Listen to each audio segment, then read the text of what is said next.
In the quiet village of St. Mary Mead, a stranger's poisoned death sparks a deadly mystery. When a second murder rocks the town, only Miss Jane Marple, an old lady with a secret, can unravel it. With foxglove leaves, a torn cloth, and a hidden diary, she sets a clever trap, using her harmless smile to catch a killer. But her real genius? It's a shocking secret. She's made herself invisible, watching everyone while they spill their darkest truths. Will her knitting needles weave the clues to justice? Find out in this thrilling tale. Chapter 1. The quiet of St. Mary Mead. The sun peeked over the hills of St. Mary Mead, painting the village in soft gold.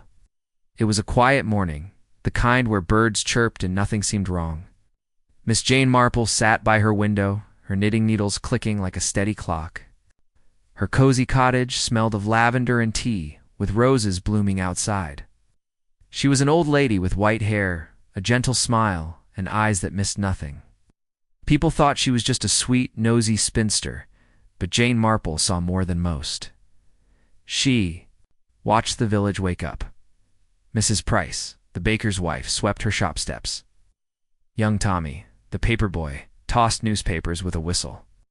Across the lane, the vicarage stood calm, its garden tidy with neat flower beds, Miss Marple liked. Watching St. Mary Mead, every face, every habit, told a story. She'd learned that years ago when a shopgirl's sneaky glance reminded her of a thief, or a farmer's frown matched a liar's. Today, though, something felt off. A sharp scream broke the peace. Came from the vicarage, Miss Marple's. Needles paused. She leaned closer to the window, her blue eyes narrowing. Mrs. Clement, the vicar's wife, stumbled out of the garden, her face pale as milk. "Help!" she cried. "He's dead! Oh, heavens, he's dead!" Neighbors rushed over, their voices buzzing like bees.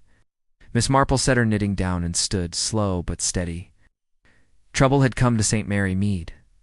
She slipped on her shawl and walked to the vicarage, her steps careful on the cobblestone path. A crowd had gathered by the garden gate. Mrs. Price whispered to Tommy, who gawked at something in the grass. Miss Marple squeezed through, polite but firm. There, under a rose bush, lay a man still as stone. His face was gray, his eyes wide. Open, staring at nothing. Strange smell, bitter and sharp, hung in the air. Miss Marple's nose wrinkled. Poison, she thought, but kept it to herself. "Who is he?" Mrs. Price asked, clutching her apron. "Mr. Clarence Vane," said Mrs. Clement, her voice shaky. "He arrived last night, said he was visiting for a rest, was staying at the vicarage guest room." Oh, how awful. Miss Marple studied the man. He wore a fancy suit, too fine for St. Mary Mead's dusty lanes. His hand clutched a crumpled paper, and his shoes were muddy, as if he'd been walking late. She glanced at the flower bed. The roses were perfect, but a few stems looked crushed, like someone had stepped on them. Odd, she thought. Gardeners here were fussy about their plants. Inspector Slack arrived, his boots stomping. He was a tall man with a loud voice and a frown that scared most villagers. "Step back," he barked. "This is a police matter now." He knelt by the body, muttering about city folk bringing trouble. Miss Marple stayed quiet, watching. She noticed a tiny green leaf stuck to Vane's coat, not from a rosebush. It looked like foxglove, a plant she knew from Mrs. Haydock's garden. Foxglove could be deadly if used wrong, the crowd whispered. He was a stranger, Tommy said. Saw him at the pub last night, talking to Mrs. Lyle. Mrs. Lyle was a widow who lived near the church.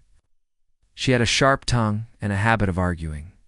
Miss Marple remembered her yelling at a delivery boy once, her face red as a beet. Could she know something about Vane? "Miss Marple, what are you doing here?" Inspector Slack snapped, spotting her.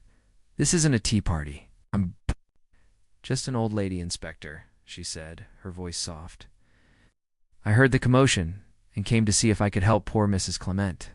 Her smile was sweet, but her eyes were sharp, taking in every detail: the mud, the leaf to crumpled paper. Slack grunted and turned back to the body. Miss Marple stepped away, her mind racing. She thought of a time years ago when a village girl dropped a letter that wasn't hers. That small clue had unraveled a big lie. This felt similar. Vane's death wasn't random. The crushed roses, the foxglove leaf, the bitter smell, they were like pieces of a puzzle. She just needed to fit them together. Back at her cottage, Miss Marple sipped tea and picked up her knitting. Her fingers moved, but her mind was on Vane. Who was he? Why come to St. Mary Mead? She remembered Mrs. Clement saying he wanted rest, but his muddy shoes told a different story. He'd been out at night, somewhere in the village, and that paper in his hand, maybe a note, maybe a clue. She glanced out her window. The village looked peaceful again, but Miss Marple knew better. St. Mary Mead was full of secrets, like any place with people. She'd learned that long ago, watching neighbors, listening to gossip, a maid's giggle, a farmer's grumble, they all meant something. Vane's death was no accident, and someone in the village knew why. As the sun dipped low, casting shadows over the garden, Miss Marple made a plan. She'd invite her friends Mrs. Bantry, Dr. Haydock, maybe even Sir Henry Clithering, for tea. They'd talk about Vane, share what they'd heard. She'd listen, watch, and piece things together, like knitting a scarf, one stitch at a time. Her friends would laugh, call her a nosy old lady, but that was fine. Being underestimated was her trick. It let her see what others missed. The church bell rang, slow and sad. Miss Marple's needles clicked again. A man was dead, and St. Mary Mead wasn't so quiet anymore. She'd find the truth, not because she was cleverer than the police, but because she knew people, how they lied, how they hid things, how they slipped up. Somewhere in the village, someone had made a mistake. Anne Jane Marple would spot it. She smiled to herself, her eyes bright.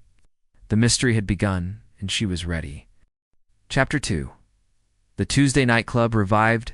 The evening air in St. Mary Mead was cool, carrying the scent of roses and fresh-baked bread. Inside Miss Marple's cottage, the fire crackled, casting a warm glow over her sitting room. Her lace curtains fluttered as she set out a tray of tea and scones. Tonight she'd invited her closest friends Mrs. Dolly Bantry, Dr. Haydock, and the vicar, Mr. Clement, for a gathering. She called it the Tuesday Night Club, like the old days when they'd swap stories and solve puzzles. Tonight, though, the puzzle was real. Clarence Vane's death. Miss Marple sat in her favorite armchair, her knitting in her lap. Her white hair gleamed under the lamp, and her blue eyes sparkled with quiet thought.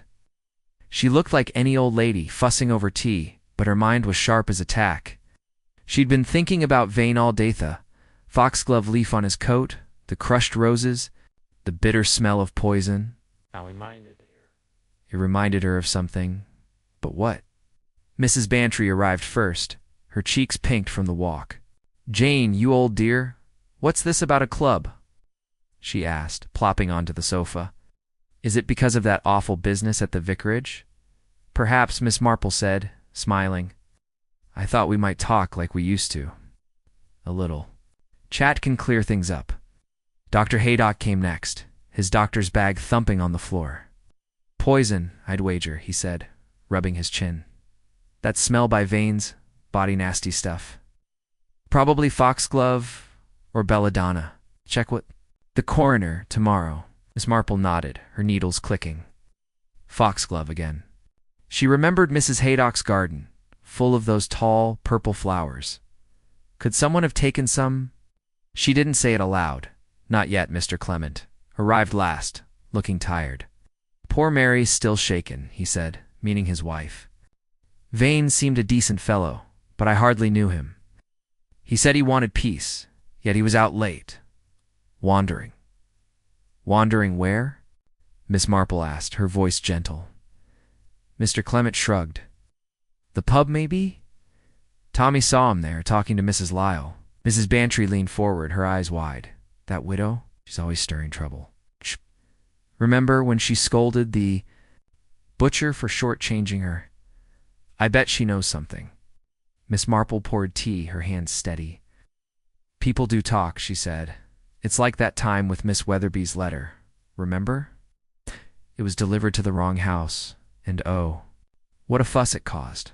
Her friends laughed. "Jane, you and your stories?" Mrs. Bantry said. "What's a letter got to do with a dead man?" "Oh, nothing," Miss Marple said, but her eyes twinkled. That letter, years ago, had revealed a secret romance. It taught her how small mistakes could hide big truths. Vane's crumpled paper, clutched in his hand, felt like that letter. Was it a note? A threat? She needed to know more. Let's make it a game, she said, passing the scones. We each share what we've heard about Vane.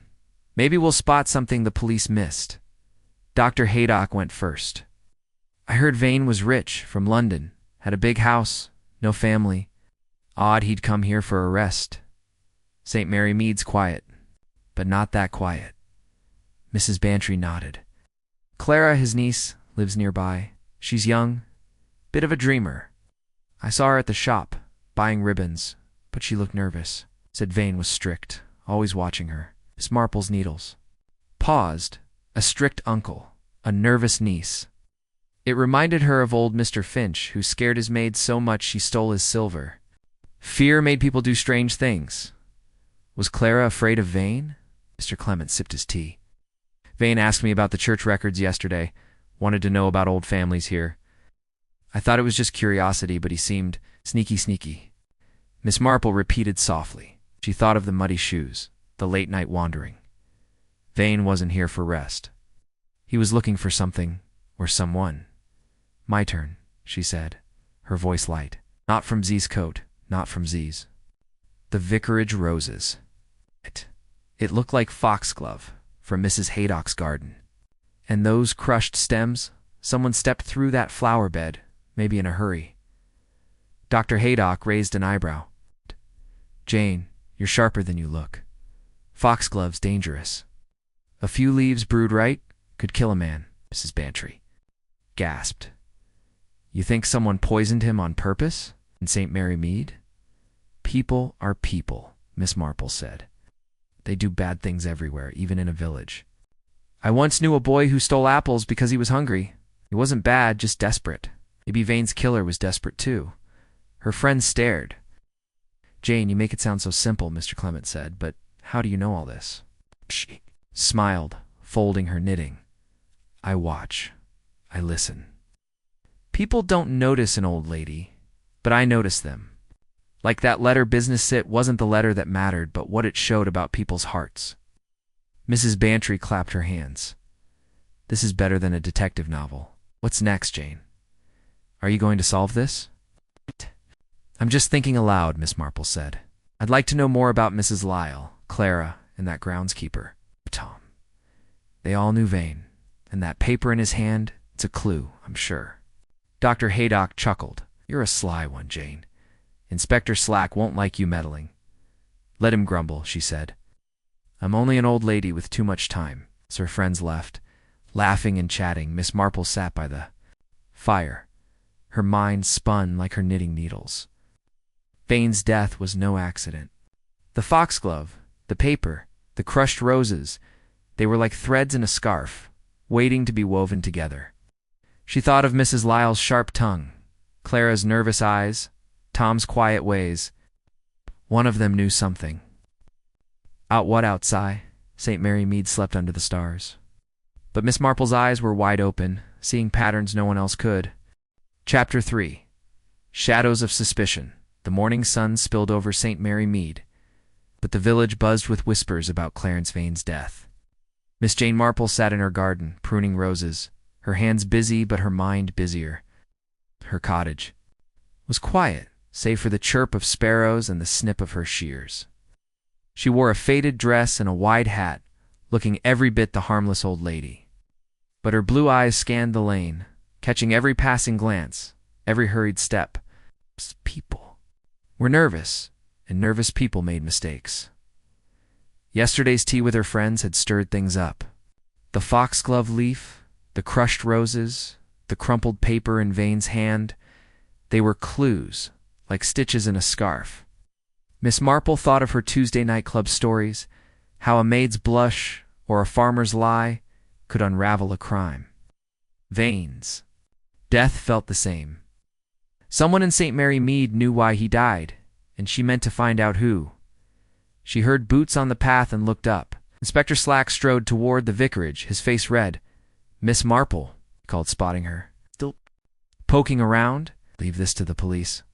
Oh, Inspector, she said, her voice sweet as honey. I'm just tending my roses. Any news about poor Mr. Vane? Slack grunted. He was poisoned, all right, Foxglove, says the coroner. And he wasn't just some quiet visitor. He had ties to a London gang shady business, blackmail, maybe worse. Miss Marple's eyes widened, but only a little. Goodness, in our little village? Who would have thought? Slack huffed and marched off. Miss Marple clipped a rose, her mind. Racing? A London gang? That explained Vane's fancy suit and sneaky ways. But why come to St. Mary Mead? She thought of Mr. Clement saying Vane asked about old families. Maybe he was hunting something or someone. She decided to take a walk.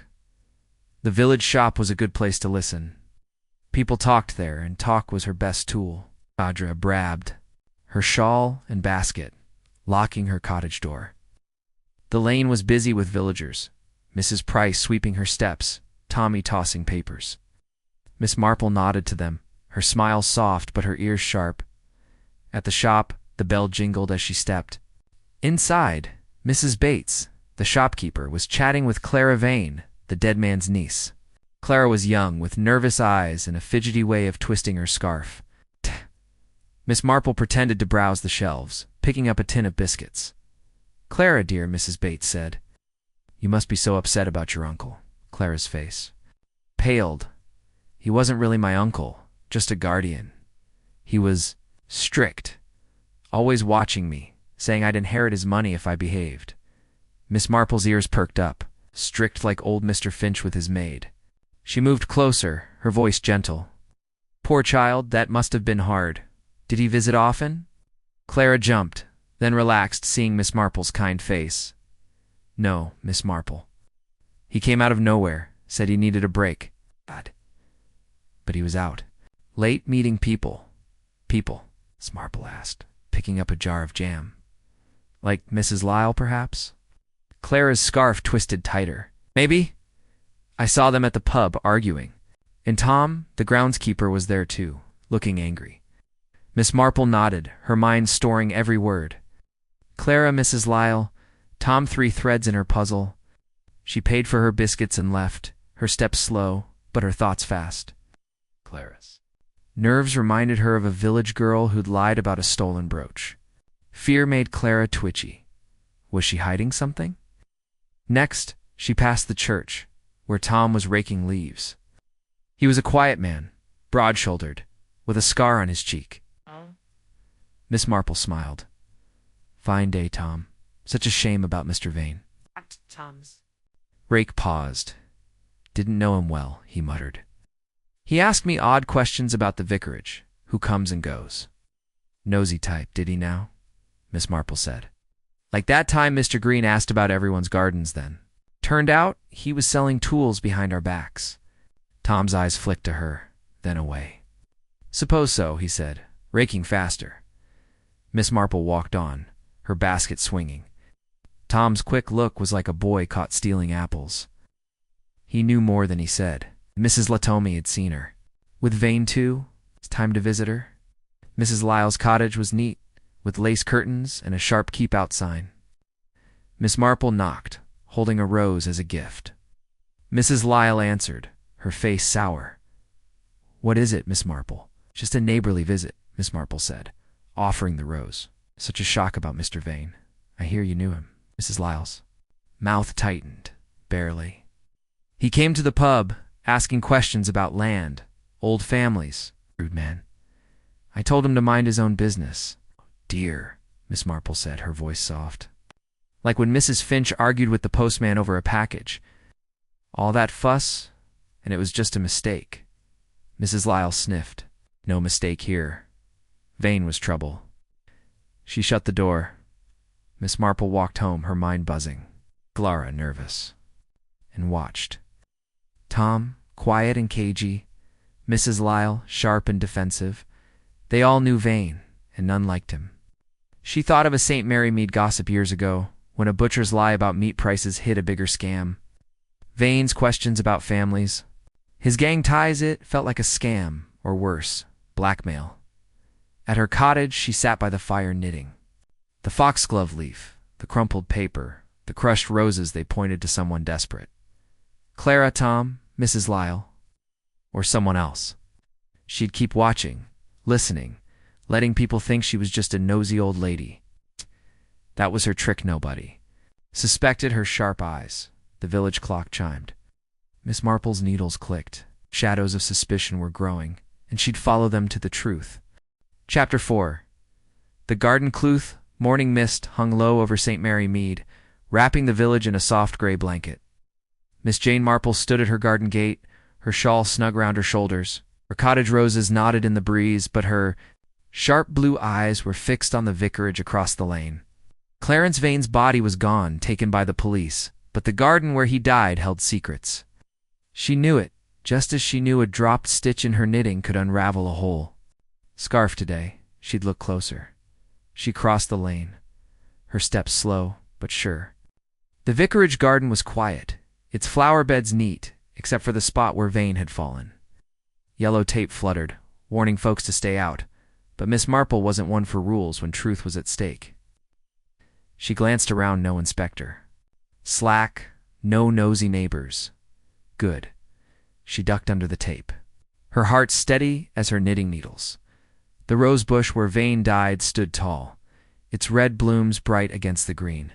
Miss Marple knelt, her knees creaking, and studied the ground.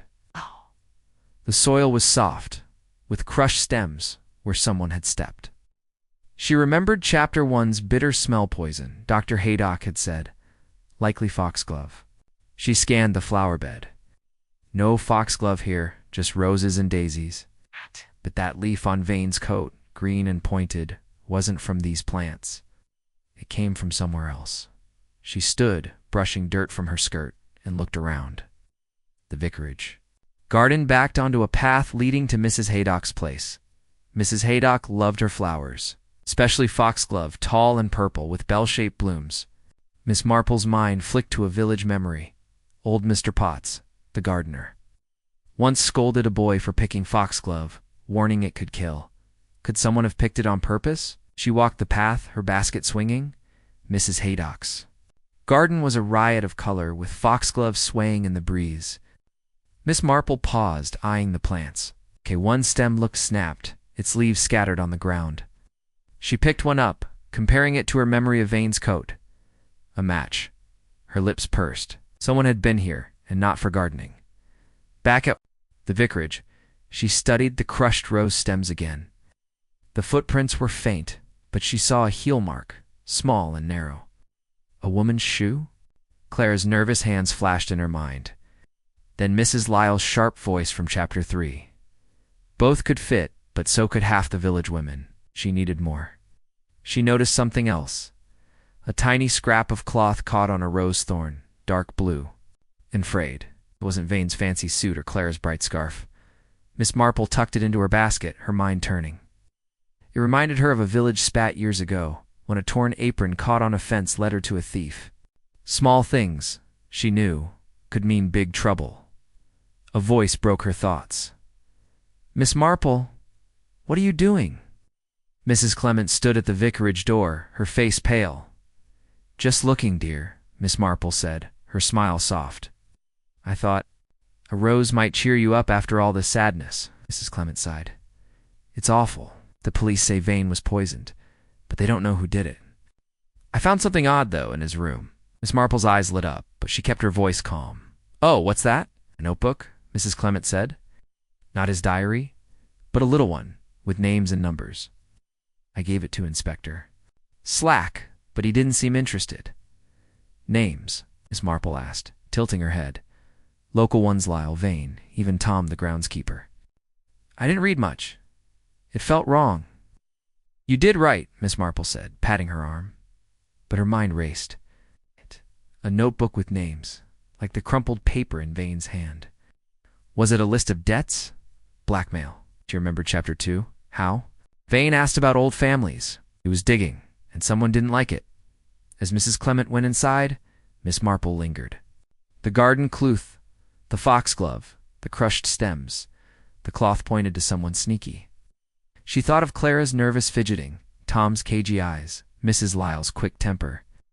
Any of them could have walked this path, picked that poison. But why? She headed home, the village waking around her. Tommy zoomed by on his bike, waving.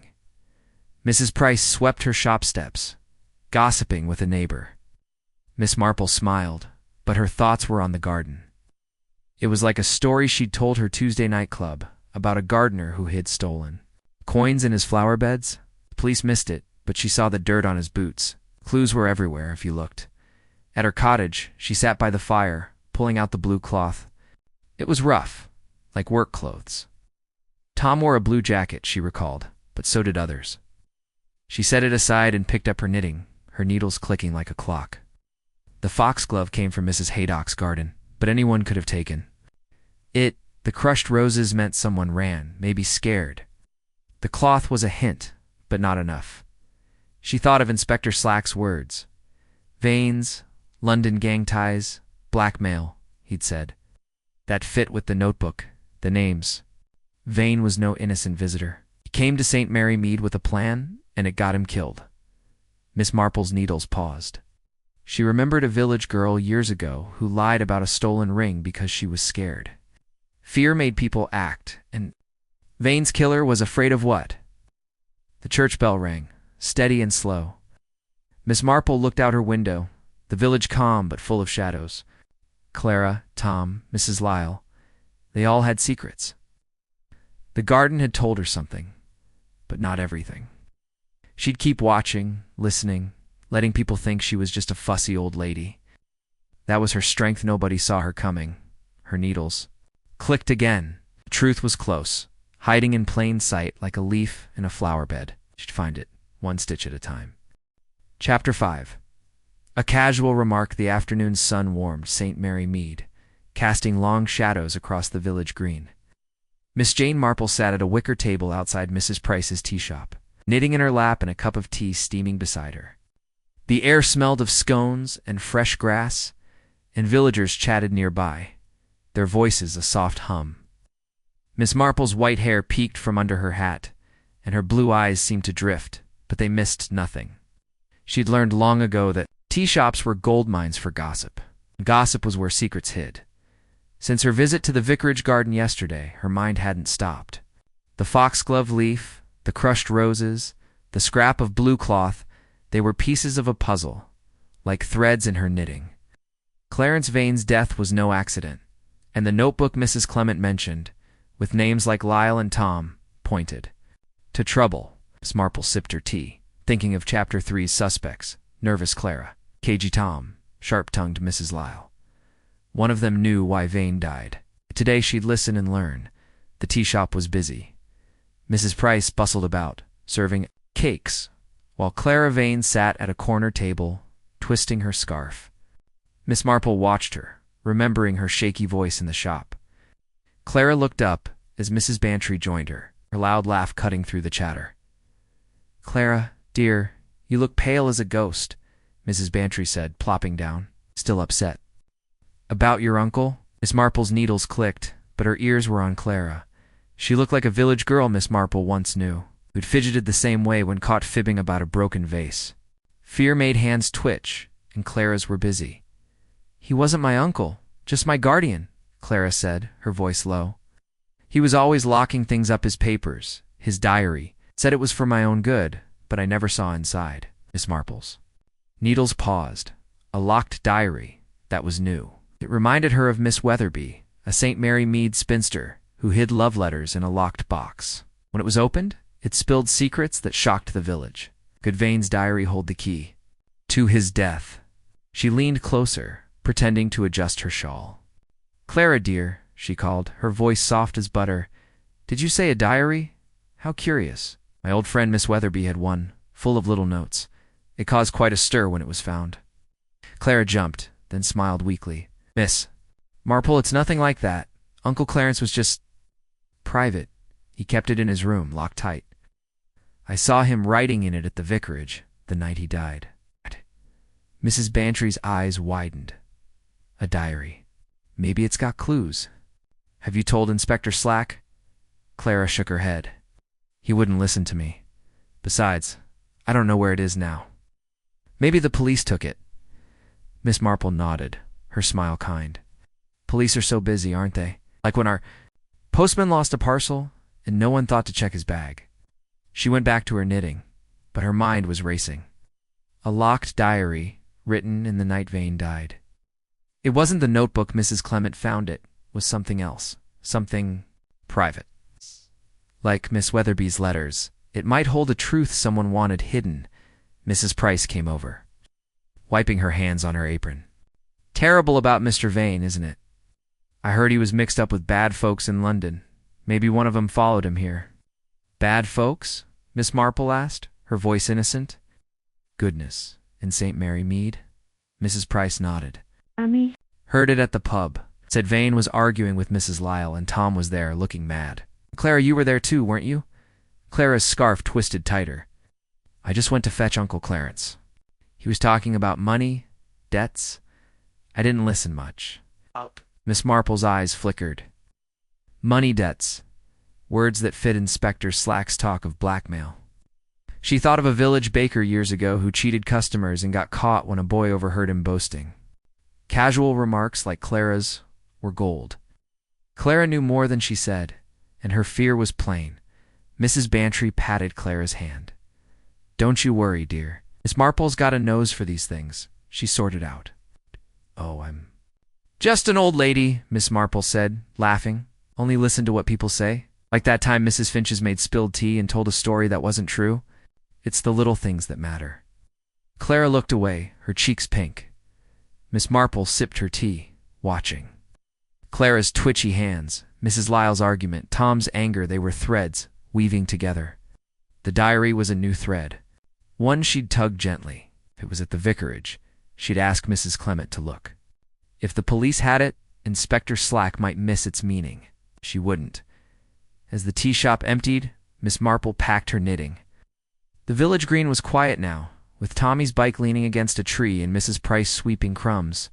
Miss Marple walked home, her basket light but her thoughts heavy. The diary was key, like Miss Weatherby's box. Vane wrote something that night, something worth killing for. Blackmail, debts, old families, it all tied to St. Mary Mead. To someone here, she thought of Chapter 4's clues. The foxglove from Mrs. Haydock's garden. Oh, the blue cloth on the rose thorn. Maybe the diary named the killer, or what Vane was. After Clara's fear, Tom's silence, Mrs. Lyle's temper, they all fit, but not quite. She needed more, and she'd get it by listening, watching, being the fussy old lady everyone ignored. At her cottage, she sat by the fire, her needles clicking. The village was calm, but secrets bubbled under its surface like tea in a pot. Stir that pot gently until the truth spilled out. The diary was out there, and so was Vane's killer. Miss Marple smiled. A casual remark had lit the way, and she'd follow it, one stitch at a time. Chapter 6.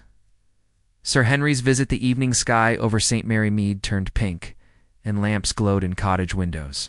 Miss Jane Marple sat in her cozy sitting room, her knitting needles clicking like a soft heartbeat. The fire crackled, and her tea steamed on the table. Since the tea shop yesterday, her mind hadn't stopped spinning. Clara's words about Vane's locked diary, the foxglove leaf, the blue cloth, they were like loose threads, waiting to be tied. She knew the truth was close, hidden in the village's quiet corners. A knock at the door made her look up. She smiled, expecting Mrs. Bantry, but instead, Sir Henry Clethering stood there, his gray hair neat and his eyes bright. It was her old friend, once a big shot at Scotland Yard, now retired but sharp as ever. Jane, you old sleuth, he said, grinning. I heard about the trouble here. Thought you might need a hand. Oh, Sir Henry, Miss Marple said, her voice warm. I'm just an old lady knitting by the fire. But come in, have some tea. He laughed, settling into an armchair. Don't play innocent with me. I know you're up to your neck in this Vane business. Poison, was it? Sounds like your kind of puzzle. Miss Marple poured tea, her hands steady. Foxglove, the coroner says, found in the vicarage garden, with crushed roses and a scrap of blue cloth. And there's a diary locked, Clara says. Vane wrote in it the night he died. Sir Henry's eyebrows rose. Diary. That's a juicy clue. Oh! Reminds me of that case in London, where a locked book hid a smuggler's code. You've got a knack for spotting these things, Jane, she smiled, her eyes twinkling. I just notice what people do, like in Chapter 5, Clara's nervous hands, or Tom's quick glance when I asked about Vane. It's like a story from my youth, about a maid who tricked everyone. Sir Henry leaned forward. Tell me, your stories always have a point. Miss Marple's needles paused. She looked into the fire, her voice soft. When I was a girl, we had a maid, Lizzie. As sweet. As pie, always smiling. But things went missing. Spoons. A brooch. Everyone blamed a peddler who'd passed through. I watched Lizzie, though. She'd hum a tune when she lied, and her eyes darted. One day I saw her hide a ring in the pantry. I told my father, and she confessed she'd stolen to pay a debt, poor thing. Sir Henry nodded. And you were, what, 12? You've been catching liars since then? Oh, I learned from my grandmother, Miss Marple said. She'd watch the village, see who avoided church or whispered too much. She taught me people show their secrets if you look. Like Vane's diary, it's like Lizzie's hidden ring. Someone wants it kept shut. Sir Henry sipped his tea. Think it's blackmail? Inspector Slack mentioned Vane's London gang ties. He was no saint poking into old families here. Miss Marple nodded. Clara said he was strict, watching. Her, Mrs. Lyle, argued with him about land. Tom answered his odd questions. They're all tied to him, and that diary might say how. Sir Henry grinned. Slack's tearing his hair out, I bet. He doesn't know how you do it, connect, maids. Hum to a murder. It's just people, Miss Marple said, her needles clicking again. They're the same everywhere. In Chapter 3, I saw Clara twist her scarf, like Lizzie when she was caught. Tom's silence is like a boy who stole apples. Mrs. Lyle's temper reminds me of a baker who cheated customers. I watch and I remember. Sir Henry leaned back. You're a marvel, Jane. Scotland Yard could have used you. So what's your next move? She smiled, folding her knitting. Ask Mrs. Clement about that diary. If it's at the vicarage, it's safer than with Slack, and I'll keep an eye on our suspects. Someone slipped up, left that cloth. Pick that foxglove. They'll slip again. Sir Henry chuckled. You're like a spider spinning a web. They don't see it till they're caught. I'm just an old lady, she said, but her eyes were sharp. People talk around me, thinking I'm harmless. That's my trick. They sat in silence, the fire popping. Miss Marple thought. Of Chapter 4's garden clues, the crushed roses, the foxglove leaf, the blue cloth. The diary was another piece, like Lizzie's ring, hiding a secret worth killing for. Clara's fear, Tom's quiet, Mrs. Lyle's snap, they all fit, but not yet. She needed that diary, or a slip from someone's tongue. Sir Henry stood, stretching. I'll talk to Slack, see what he's got. But I'm betting on you, Jane. You'll crack this before he does. She walked him to the door, the night air cool. Come back soon, she said. We'll have another chat.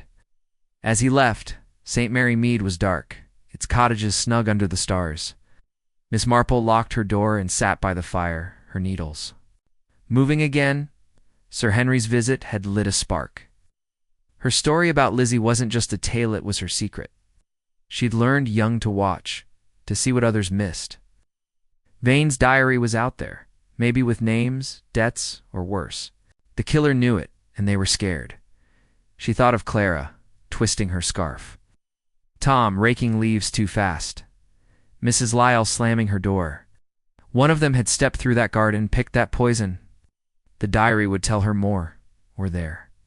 Own words would. People always talked, and Miss Marple always listened. The church bell chimed, slow and steady. Her needles clicked, weaving thoughts like threads. The diary was the key, and she'd find it, just as she'd found Lizzie's ring. St. Mary Mead was quiet, but its secrets were loud to her. She'd unravel them, one stitch at a time. Chapter 7. The syndicate's shadow, the morning fog, clung to St. Mary Mead, making the village feel small and secret. Miss Jane Marple sat at her kitchen table, her knitting needles quiet for once. Her tea was cold, but her mind was hot with thoughts. Since Sir Henry's visit last night, she'd been piecing together Clarence Vane's death, the foxglove leaf, the blue cloth, the locked diary Clara mentioned in Chapter 5. They were like stitches in a scarf, half-formed but telling a story. Vane's London gang ties, the notebook with names, the crushed roses they pointed to something dark. Now she needed more threads. A shout from the village green snapped her out of it. She grabbed her shawl and hurried out, her steps quick for an old lady. A crowd gathered outside Mrs. Bates' shop, the one where Clara had twisted her scarf. Mrs. Bates stood by the door, her face white as flour. "It's Mr. Bates," she cried. "He's dead." Miss Marple pushed through, her heart heavy. Inside the shop, Mr. Bates, the shopkeeper, lay slumped behind the counter, his eyes blank. Dot, a bitter smell hung in the air, like the one by Vane's body in Chapter 1. Poison again. Miss Marple's eyes narrowed. To death, same smell, same village. This wasn't chance. Inspector Slack arrived, his boots loud on the floor. "Another one?" he growled. "What's going on in this place?" He knelt by Mr. Bates, sniffing the air. "Foxglove, I'd bet. Just like Vane." Miss Marple stayed back, her hands folded. She noticed a spilled jar of sweets near Mr. Bates, and a smudge of dirt on his hand, like he'd been in a garden. She thought of the foxglove in Mrs. Haydock's yard from Chapter 4. Someone was using it again. Mrs. Bates sobbed. "He was fine last night, closing up. He said he'd seen something odd. Someone sneaking near the vicarage." Oh, Miss Marple's ears pricked. Sneaking near the vicarage, where Vane died. She remembered Chapter 3. How Clara, Tom, and Mrs. Lyle all knew Vane. Did they know Mr. Bates too? Sir Henry appeared, his face grim. "Jane, this is getting ugly. I talked to Slack Bates. Had a pastran with Vane's London crowd years ago. Small-time stuff. Looks like the syndicate's shadow reached St. Mary Mead." Miss Marple nodded, her mind spinning.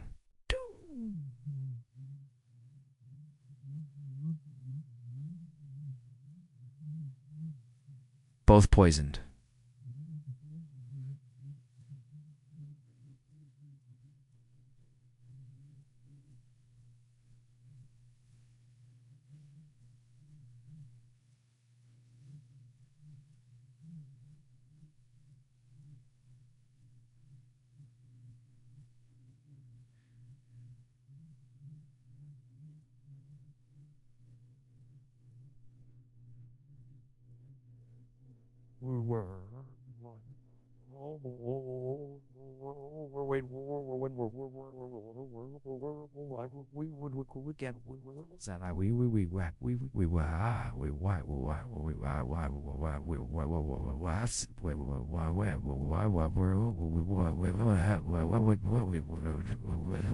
It reminded her of a village choir dispute years ago. The choir leader, Mr. Tuttle, had bullied singers into paying for new hymnals, saying it was for charity. When a singer quit, spilling his secret, Tuttle turned nasty. Betrayal led to fights, and fights led to worse. Was this the same? Betrayal? In Vane's gang, she stepped outside, the crowd buzzing. Tommy, the paper boy, was there, his eyes wide. "Miss Marple, I saw Mr. Bates last night. He was arguing with Tom, the groundskeeper, by the shop." "Something about money?" "Money?" Miss Marple asked, her voice soft. "Like when Mr. Green cheated folks with his tool sales." Tommy nodded. "Yeah, like that." Tom looked mad, stormed. Off toward the vicarage. Miss Marple's lips pursed. Tom again, and money again. She thought of Clara's talk of debts, Mrs. Lyle's argument with Vane, the diary, the notebook, the foxglove they were weaving together. But the pattern wasn't clear. Back at her cottage, she sat by the fire, her needles clicking. Sir Henry joined her, his face serious. "Jane, this is bigger than we thought. Bates and Vane, both in the syndicate, both dead. Slack's tearing through records, but he's stumped." Miss Marple poured tea. "It's like that choir business." "Sir Henry?" Mr. Tuttle pushed people, made them pay. When one spoke out, he got angry, dangerous. Even Vane and Bates were pushing someone, I think. Blackmail, maybe, like Slack said. Sir Henry leaned forward. "You think the diary holds? The key, names, debts, secrets?" Might she said. Clara said Vane wrote in it that night. Bates knew something, saw someone. It explains the second murder. The killer's scared, covering tracks. Sir Henry rubbed his chin. Clara, Tom, Mrs. Lyle, they're your suspects, aren't they? Clara's nervous, Tom's quiet, Mrs. Lyle's sharp. Miss Marple nodded. They're like my choir singers. One's hiding something, like Tuttle hid his greed. The foxglove, the blue cloth, the dirt on Bates' hand, they're clues. Someone walked through a garden, maybe Mrs. Haydock's, maybe the vicarage. Sir Henry grinned.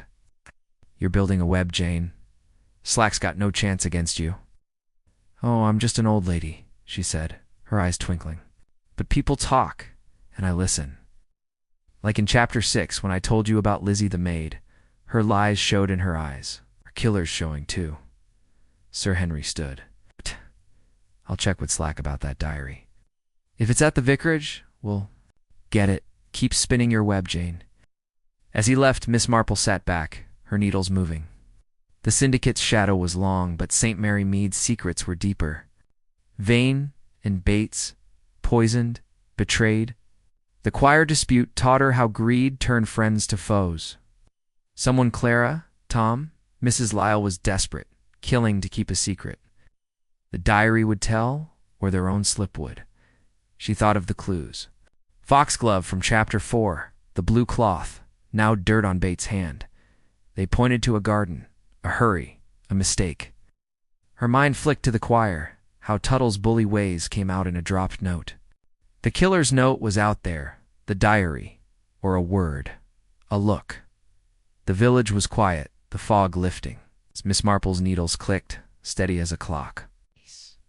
The syndicate's shadow loomed, but she'd shine a light on it. Clara's fear, Tom's. Anger, Mrs. Lyle's snapped they were threads, and she'd pull them, one stitch at a time. Chapter 8.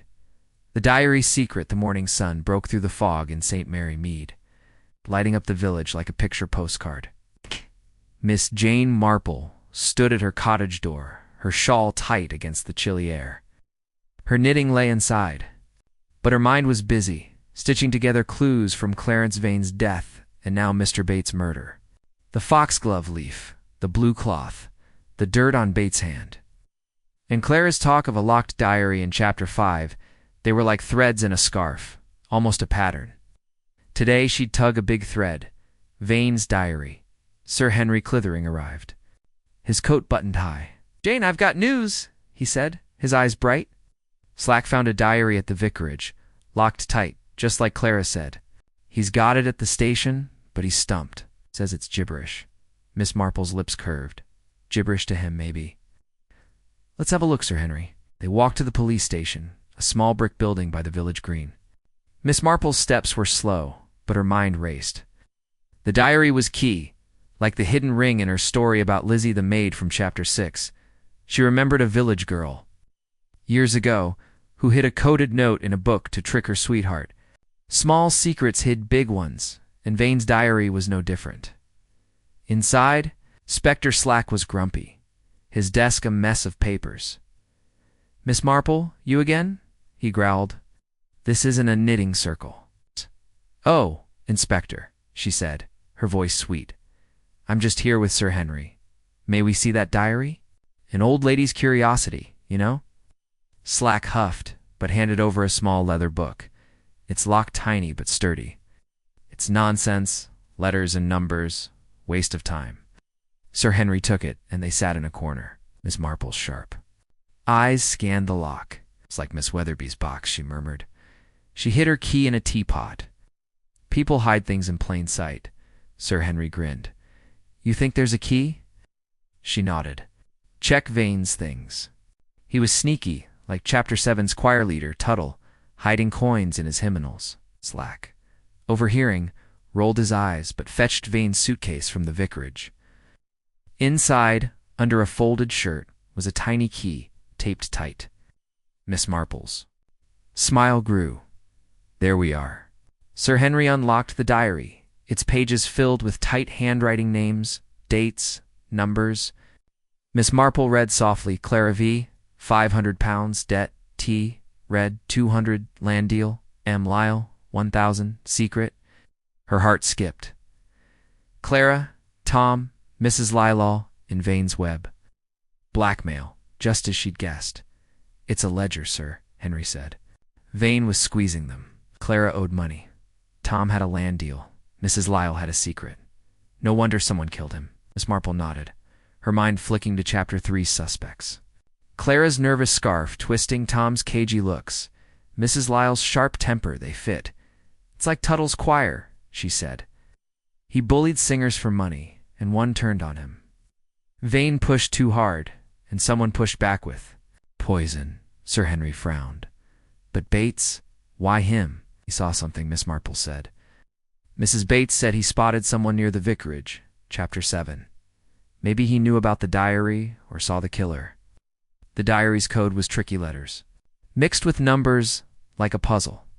Miss Marple thought of a St. Mary Mead boy who'd carved initials in a tree to hide a message. It's simple, really, she said.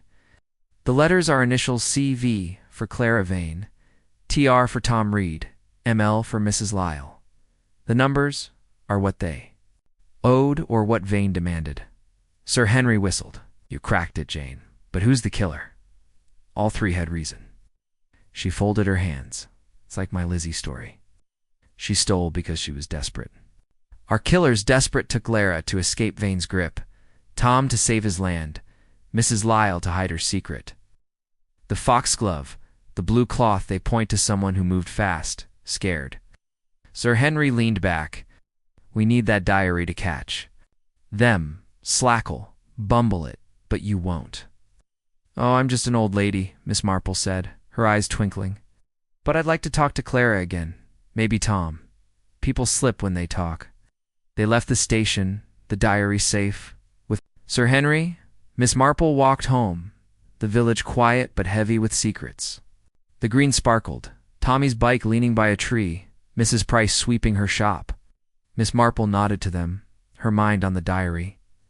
Clara, Tom, Mrs. Lelich, owed Vane, each hid something. The blue cloth from Chapter 4, rough like work. Clothes might fit Tom's jacket. The foxglove could be Clara sneaking to Mrs. Haydock's garden.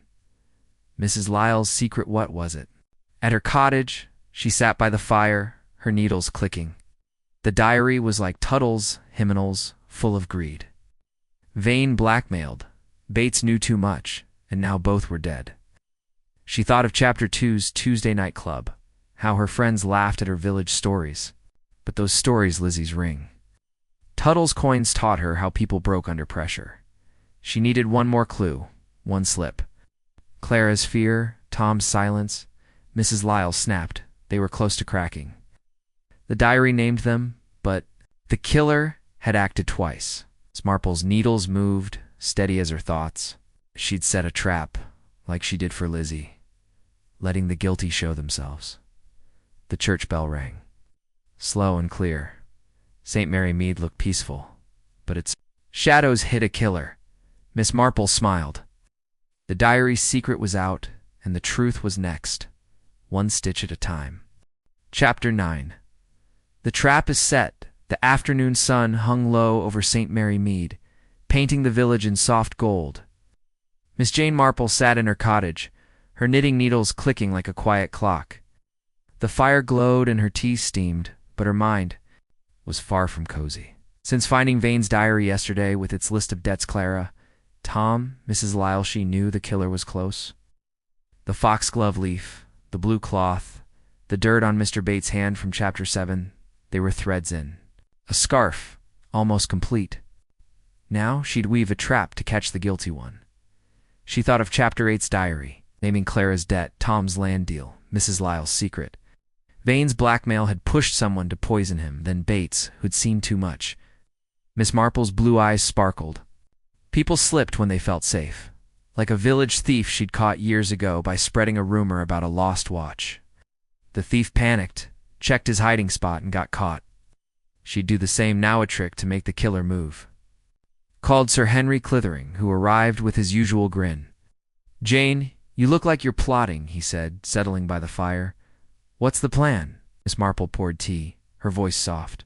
We'll hold an auction for Vane's estate papers, books, maybe that diary. We'll say it's at the vicarage tomorrow. We'll spread word. It's full of secrets. The killer will want those papers gone. Sir Henry's eyes widened. Trap. You're sly, Jane. Like that story you told in Chapter 6 about Lizzie the maid. You caught her by watching her panic. She nodded, her needles clicking. It's like that. In Chapter 2, I said people show their hearts. Claire is scared, Tom's quiet, Mrs. Lyle's sharp. One will try to stop that auction, and we'll see who. Sir Henry rubbed his chin. Slack won't like this. He's still fussing over the diary's code. Let him fuss, Miss Marple said. Tell Mrs. Bantry about the auction. She'll tell the village, and the news will spread like jam on toast. The killer will hear, and they'll act. She started her plan that afternoon. At the village shop, she chatted with Mrs. Price, her voice loud enough for others to hear. Mrs. Bantry says they're auctioning Mr. Vane's things tomorrow at the vicarage. Papers, diaries, all sorts of secrets. Anyone could bid, Mrs. Price gasped. Secrets? Like what? Oh, who knows? Miss Marple said, her eyes innocent. Debts, deals, maybe trouble from London. I'm just an old lady, but it sounds important. By evening, the village buzzed. Tommy, the paper boy, ran past, yelling about the auction. Clara was at the shop, her scarf twisted tight. Tom raked leaves by the church, his face dark. Mrs. Lyle stormed out of her cottage, muttering. Miss Marple watched from her window, her knitting steady. The bait was set, like when she'd spread word about that lost watch. The thief had checked his stash and she'd caught him. Now she'd catch a killer. Sir Henry met her later, his voice low. Slacks agreed to watch the vicarage tomorrow. We'll say the diary's in a box up for grabs. I'll hide nearby, and you keep those sharp eyes open. Miss Marple smiled. I'll be there knitting in the corner. People don't notice an old lady. It's my best trick, like in Chapter 3, when I watched Clara fidget. Sir Henry laughed. You're a fox, Jane. What's the killer after? The diary. Or what it says, she said. Clara's debt, Tom's land, Mrs. Lyle's secret, they're all in there. The killer wants it burned, or they'll run. Like that thief, checking his watch stash. She thought of Chapter 4's clues, the foxglove from Mrs. Haydock's garden, the blue cloth on the rose thorn. The dirt on Bates' hand meant he'd been near a garden, maybe the same one. The killer had moved fast, scared twice. Now the auction would scare them again. That night, Miss Marple walked to the vicarage, her basket heavy with yarn. Mrs. Clement was there, nervous but willing to help. Jane, are you sure about this auction? She asked. What if it's dangerous? It's just a little plan, Miss Marple said, patting her arm. Like when I caught a boy stealing apples by leaving a basket out. He couldn't resist, and neither will our killer. Mrs. Clement set up a table in the vicarage hall, with empty boxes labeled Vane's papers. It's Miss Marple added a fake diary, locked but empty, to tempt the guilty. She sat in a corner, knitting her eyes on the door. The village was quiet, but tension hung like fog. By morning, St. Mary Mead was alive with talk. Mrs. Bantry spread the word, and villagers crowded. The vicarage, curious about Vane's secrets. Clara arrived, her eyes darting. Tom lingered by the gate, his rake forgotten. Mrs. Lyle stood stiff, her lips tight. Miss Marple watched, her needles clicking. One of them would move, try to steal the diary, or run. Sir Henry hid behind a curtain, his face serious. Inspector Slack grumbled nearby, but he'd agreed to watch. Miss Marple's heart beat steady. She thought of Chapter 7's choir dispute, how Tuttle's greed made him slip. The killer was greedy, too, for safety, for silence. The auction was her basket of apples, and someone would bite. The vicar started the fake auction, holding up a box. Papers of Mr. Vane, full of notes, he called. The crowd murmured. Clara's hands twisted. Tom's scar twitched. Mrs. Lyle's eyes burned. Miss Marple's needles never stopped, but her gaze was sharp, catching every flinch, every glance. The trap was set, and the killer was here. St. Mary Mead's piece was a mask, hiding a poisoner. Miss Marple smiled, soft and sly. The truth was close, one stitch away. Chapter 10. The shocking secret revealed. The vicarage hall in St. Mary Mead was packed. buzzing with villagers eager for the fake auction of Clarence Vane's estate. Miss Jane Marple sat in a corner, her knitting needles clicking softly, her white hair tucked under a neat hat. Her blue eyes looked sleepy, but they missed nothing. The trap she'd set in Chapter 9, pretend sale of Vane's papers, including a fake diary, was working. Clara Vane twisted her scarf, Tom the groundskeeper gripped his cap, and Mrs. Lyle stood stiff, her face like stone. One of them was... The killer and Miss Marple knew they'd move soon. The vicar, Mr. Clement, held up a locked book, the fake diary. "Papers of Mr. Vane," he called. "Notes, secrets, bids start at £10, the crowd whispered, eyes darting. Miss Marple watched her suspects, thinking of Chapter 8's real diary. With its list of debts, Clara's £500, Tom's land deal, Mrs. Lyle's secret, she'd spread word of secrets to scare the killer, like the rumor about a lost watch that caught a thief years ago. Sir Henry Clithering hid behind a curtain, ready to pounce. Inspector Slack stood by the door, grumbling but watching. Miss Marple's needles clicked, steady as her heart. She thought of Chapter 7's choir dispute, how greed made Mr. Tuttle slip. The killer was greedy for silence, and the auction was her bait. Mrs. Lyle stepped forward, her voice sharp. "I'll bid £20, the crowd gasped. Miss Marple's eyes narrowed. Mrs. Lyle's hands shook just a bit. Was it fear or anger? Clara bid next, her voice small. 25. Her scarf was knotted tight, her eyes on the floor. Tom stayed quiet, but his scar twitched, his hands in his pockets.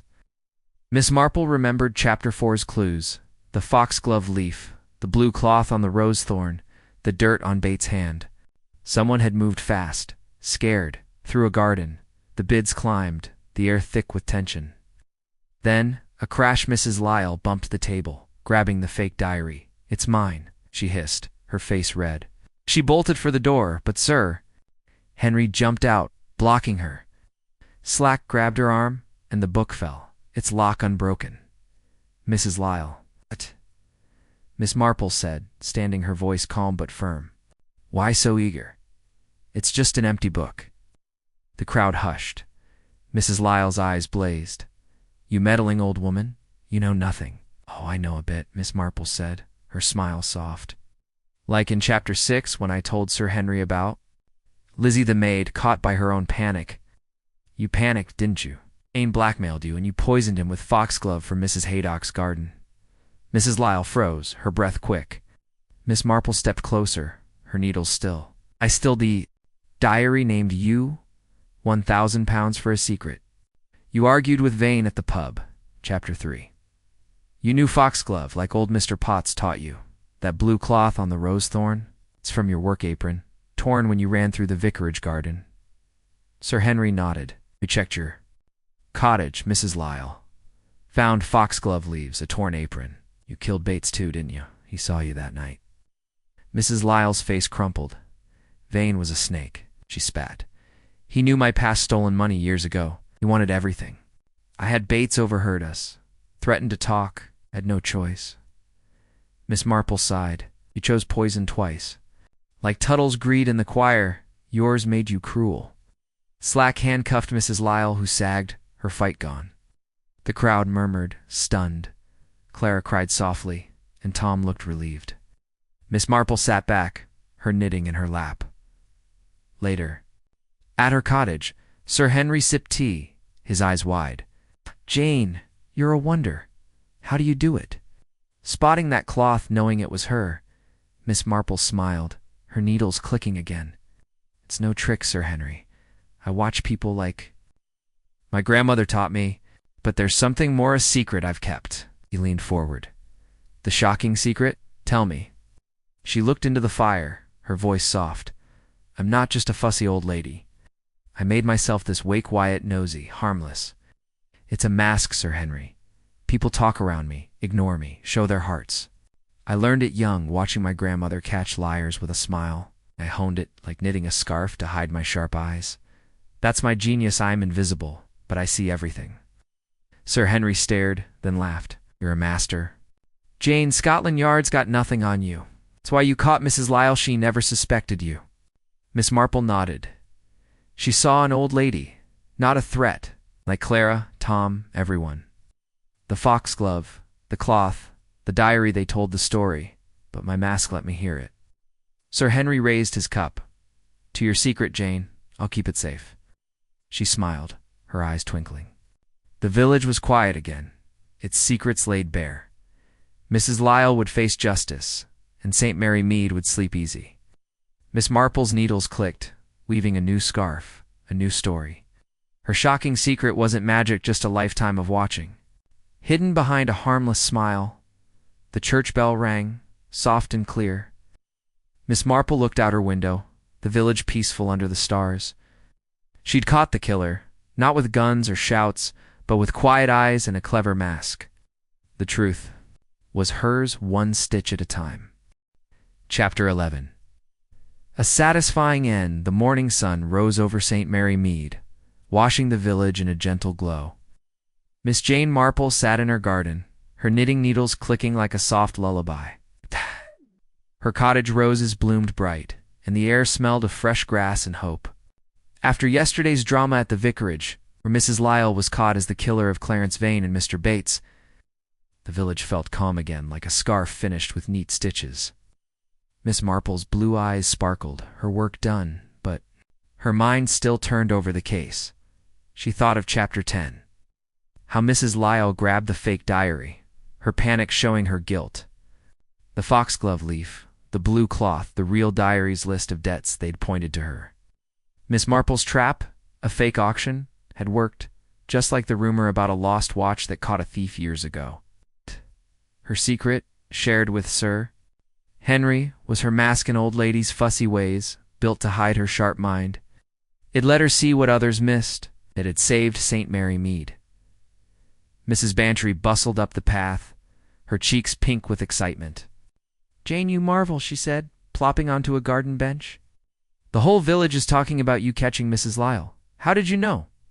Miss Marple smiled, her needles steady. "Oh, Dolly, I just listen. People show their hearts. Like in Chapter 2's Tuesday Night Club. Mrs. Lyle's temper was like old Mr. Tuttle's greed in the choir dispute. It made her slip." Mrs. Bantry laughed. "You're too modest. Clara's free now, you know." Vane's real will was found. No debts, just money for her. She's off to London, happy as a lark. Miss Marple nodded, Clara's nervous scarf twisting. In Chapter 3, made sense she was scared of Vane's control. The diary showed he'd blackmailed her for £500, but now she was clear. "And Tom?" Miss Marple asked. "Clear too," Mrs. Bantry said. "His land deal was just a loan Vane twisted into blackmail. He's back to raking leaves, whistling again." Miss Marple's heart warmed. Tom's cagey looks in Chapter 7 were fear, not guilt. The blue cloth wasn't his jacket after all, it was Mrs. Lyle's apron, torn in the vicarage garden. Every clue fit, like stitches in her knitting dots. Sir Henry Clithering arrived, his grin wide. "Jane, you've done it again." "Slack's taking credit, of course, but we know the truth. Mrs. Lyle's confessed poisoned Vane to hide her past theft. Bates because he saw her near the vicarage." Miss Marple poured tea from a tray. Poor woman. Greed and fear made her cruel, like Lizzie the maid in Chapter 6, stealing to pay a debt. I saw her panic, just like I saw Lizzie's. Sir Henry sipped his tea. "Your secret's safe with me, Jane. That mask of yours acting the nosy old lady, it's genius.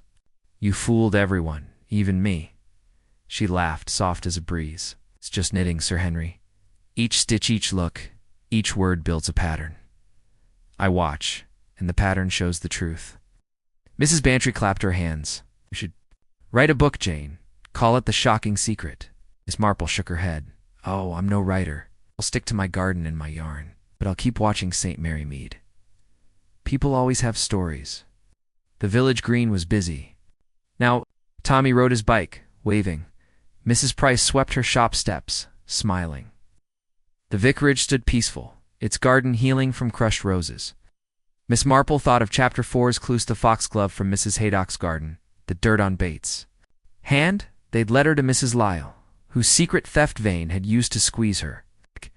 Bates' death was her desperate try to stay hidden. But Miss Marple's trap had caught her. Dr. Haydock stopped by, his doctor's bag thumping. "Jane, you're a wonder." The coroner confirmed foxglove in both deaths. "You saved us from more trouble." "Just luck," Miss Marple said, her eyes twinkling. But it wasn't luck. It was years of watching, learning from her grandmother, building her mask. Chapter 10's secret wasn't just her persona, it was how she used it, letting people talk, slip, show their hearts as her friends left. The village gathered for tea at the vicarage. Mr. Clement raised a glass. "To Miss Marple, our guardian." The crowd cheered, but she just smiled, her needles clicking. They saw a kind old lady, not the sharp mind behind her mask. That was fine. It let her work in quiet. Back at her cottage, she sat by the fire. The evening soft and still. St. Mary Mead was safe again, its secrets out. Clara was free. Tom was clear, and Mrs. Lyle would face justice. The diary, the foxglove, the cloth they'd told the story, and Miss Marple had listened. She thought of her grandmother, who'd taught her to see truth in a glance, a word. She'd built her mask to hide her gift, and it worked every time. Her needles moved, starting a new scarf. Each stitch was a clue, each row a story. St. Mary. Mead would have more secrets, she knew people too well to think otherwise. But she'd be ready, knitting by her window. Watching the village with eyes that saw everything. The church bell rang, slow and sweet. Miss Marple looked out, the stars bright above her roses. The mystery was solved, the village at peace. Her shocking secret, her clever mask, had won again. She smiled, soft and sly, ready for the next puzzle, one stitch at a time.